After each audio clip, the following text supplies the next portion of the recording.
देनी मार देली खींच के तमाचा ही हंस देले। चट देनी मार देली खींच के तमाचा ही हंस देले।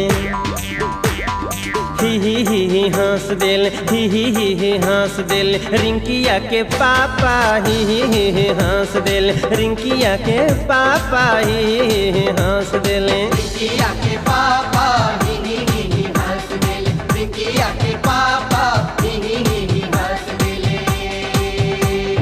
चट देनी मार देली खींच के तमाचा ही हंस देले।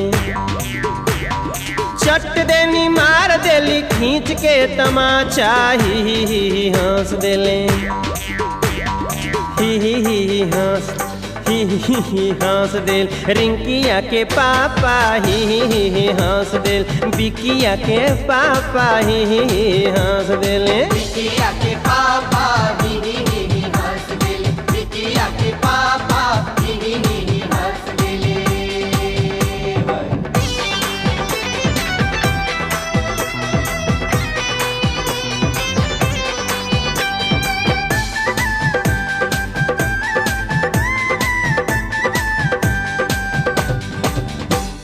सुनीला की मर्द के ना नाम लिहल जाला। सुनीला की मर्द के ना नाम लिहल जाला। इनके बिना नाम लिहले कुछो ना कहाला। इनके बिना नाम लिहले कुछो ना कहाला। सुनीला की मर्द के ना नाम लिहल जाला। इनसे बिना नाम लिहले कुछो ना कहाला। नाम लेके कहेली कि चाय दो जरा सा। नाम लेके कहेली कि चाय दो जरा सा ही हंस देले। ही हंस देले ही हंस देल रिंकिया के पापा ही हंस देल। बिकिया के पापा ही हंस देले। रिंकिया के पापा ही हंस देले। रिंकिया के पापा ही हंस देले।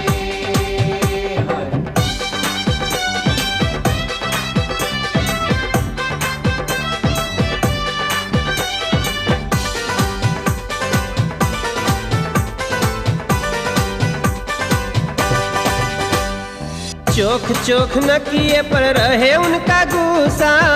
चोख नकिए पे रहे उनका गुस्सा। प्यार में वो पीट के छोड़ाए देली भूसा। प्यार में वो पीट के छुड़ाए देली भूसा।